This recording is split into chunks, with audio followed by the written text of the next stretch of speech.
Supergirl Season 2, Episode 19, Alex. Now, every once in a while we get a really great episode like this one. I'd say this has to be the best episode of the season so far. It definitely reminds me of the Season 1 episode where Kara didn't have her powers. I remember that being really one of the best episodes of that season. Probably the best one. I think there was another one last season that I really loved too. But this is definitely my favorite one this season. It was just a really good episode. It actually focused all on the ladies of the series. So we have, of course, Kara and Maggie who are trying to save Alex. We have the other half of the story is actually Leena and Rhea.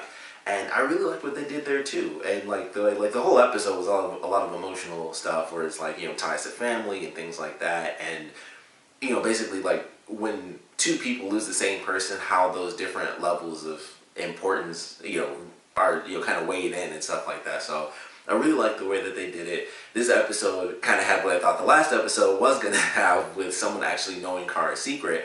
And it was really well done too, because we have this character who actually used to just be a decent guy, and we find out that the reason that he was doing this, really, it wasn't to like actually torture or kill anyone or get some sort of crazy revenge. It was really just like, look, you can help me. I'm not an idiot. Everybody's talking about adrenaline and stuff.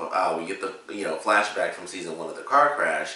So we find out that this kid was there, and it's like, look, everyone said it was adrenaline stuff. I never believed that because that's just dumb. And of course I put 2 and 2 together because I knew you were in National City. Suddenly, after some time of you being there, Supergirl shows up, and I'd seen you without your glasses, so I knew it was you. And I liked that idea. It was just like, I just needed help. I needed to get my father because he's like the one good thing in my life. My mother would beat me and stuff. My father actually came in and he saved me, and he helped me go to college and stuff like that. He did end up killing 2 people, so he was taken away, and that's pretty much it. This is a guy who wants the only good thing that he's ever actually had in his life, and it was just like, wow, that's very interesting. And it's not like some super villain mega plot. He was a genius character for sure, because he had all sorts of things, like even when Alex takes her chip out and puts it into the camera, even that he had planned for with the IP address. He knew about John being able to change shapes and stuff like that. And it was just really good. He kind of had a contingency for everything, because he's like, I've been planning this, I think he said, for like a year at one point. So it was just really well done. It was very smart and very calculated. And every step of the way is like, I know what's happening. And even, when they found the IP address, it's like, I wouldn't go there if I were you. And of course, we see kind of the different levels between Kara and Maggie. And that was even how they started the episode, with Maggie doing her job where she's doing like the negotiations and stuff, which I thought was cool. And so she's talking to these people, she's trying to, talk them down. Kara swoops in, blows through the building, boom, she gets the criminals, they're done. And, they talk at dinner, and Maggie's not too happy about that, because apparently there is the Supergirl defense, which I thought was crazy, but in the legal world, that actually, it kind of makes a lot of sense. It's like, it's super rough, literally, she's got super strength, I'm just a lowly human. That's very excessive. I don't think my punishment should, be this crazy, considering how I was brought in. All sorts of things. It was just very interesting when she was explaining it, like, excessive force and due process and all this extra stuff, and evidence being, contaminated with debris, and, Kara, of course, like, blowing through a national monument and stuff, and things like that. It's just little stuff, and I was like, man, I never really thought of that before. So I like the way it played out, and they talk about, throughout the episode, is them having these different ideas about looking before you leap, and feeling certain pressures in certain situations. And I love the way it played out, because they have their faults, both of them, because Kara, the big thing is not looking before she leaves, which is, they even have it in the promos, like, she can fly, that was her comeback.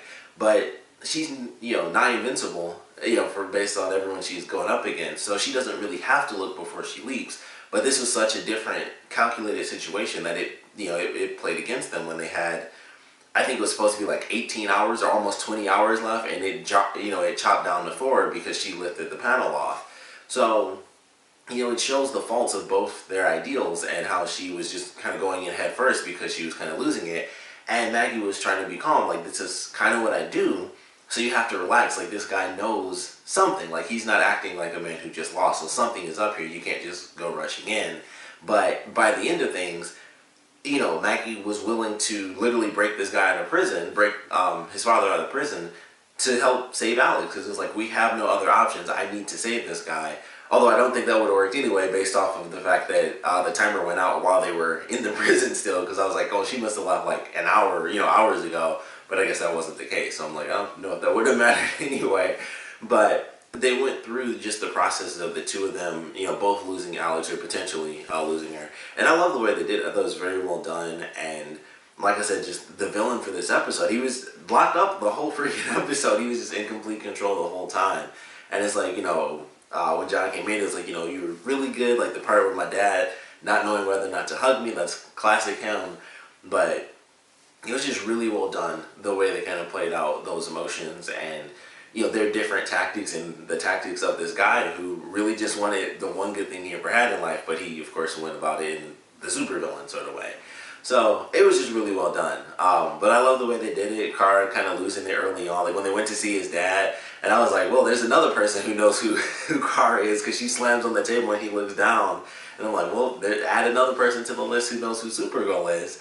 And she was just freaking out in that section, and when he leaves, she turns to John and is like, why'd you let him leave? He's like, because I read his mind. Well, I mean, obviously he didn't say it like that. He wasn't super uppity about it. But he's like, I read his mind. And that's, like, obviously, like, he can read minds. Like, she's just so distraught that she wasn't letting things play out like they should. So I love the way they did that. And, of course, Alex does end up being saved at the end. They did something I thought was really cool. The part where the water was coming up, I knew, but I'd never actually seen someone do this on TV, so I thought it was cool. But the part where she uses her pants to make, like a flotation device, I thought that was cool. I knew about that, and I was like, oh, that's cool, she's using that device. That's like an army trick that they use. And I was like, oh man, I heard about that probably like only a few months ago, because I'd never heard that before in my life. And when I saw her doing that, I was like, oh man, that's really cool. And then when the water got super high, she actually used the air in the pants to breathe a little. And I was like, oh, I didn't even think of that, like a next step to that. But that's a real thing that people do, is you just basically slam your pants into the water really hard, and it actually gets the air into the pants, and you tie them off, and you have a flotation device. So that's a real thing. That wasn't fake for anyone who may think that that's impossible. That is an actual real thing. You probably wouldn't think that because they're pants, they do breathe, but that is a real thing. Like, that actually does happen, and you can basically make a flotation device out of your pants. So thought it was cool that she had, she was utilizing all these tricks. She cuts herself open, snaps her credit card to get the thing out, and kind of send off a signal and stuff. So definitely a cool way to do it. Just love the way all that played out. The other side of this episode was Leena and Rhea, which I thought was really well done. And Rhea kind of going through the process of being this random person who comes along with this great device, which I'm sure is going to end up being a super weapon, of course.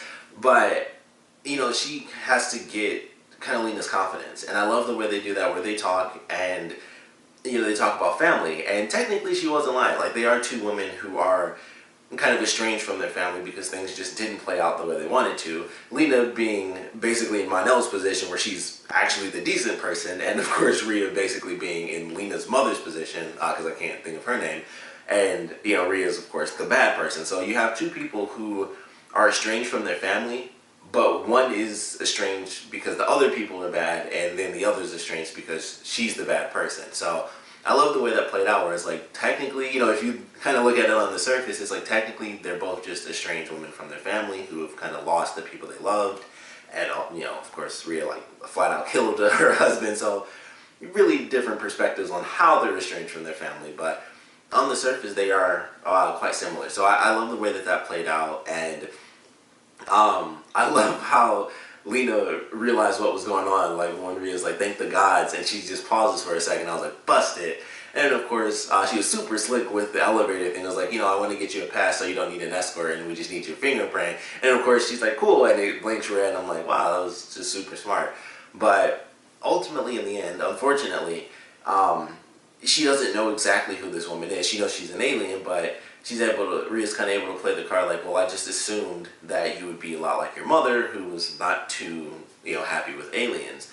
So she was really smart about it, of course, an evil genius sort of style, and sadly, Leena ends up agreeing to work with her. So we'll see how this ends up playing out. I am excited for the next episode. It seems like it's supposed to be fairly dark, just based off of things kind of going nuts and people, I guess, not only being mind controlled, but being mind controlled as well as being given superpowers. Like, they have this little boy, and he's walking through with the purple eyes, and things are just blowing up at random.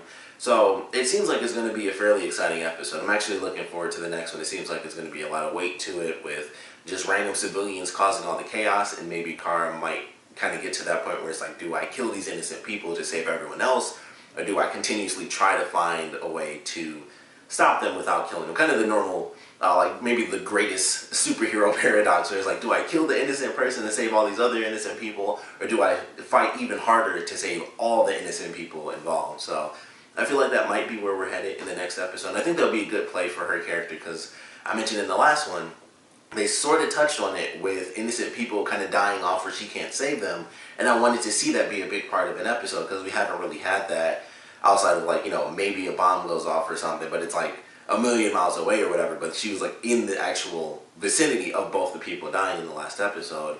And maybe they can kind of revisit that in the next one with her being near the actual, like, the kid and the woman in the first part of the promo. So I'm looking forward to what we get in this next episode. It seems like it should be exciting.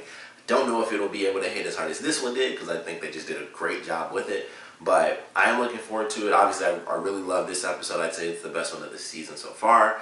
I think they mentioned we have 3 episodes left this season, so we're definitely getting towards the end. I'm curious how things are going to play out with Rhea kind of being a new villain for the series. We haven't really had like a main villain. It's kind of just been little villains, and it still actually worked out. I was kind of surprised, because I think when the season first started, I was kind of worried, like, where are we headed if we don't have like a main villain? And Katniss kind of did it, but then they kind of got put out, and, you know, it's kind of like a back and forth thing where they're gone, and then they show up again, and then they're defeated again.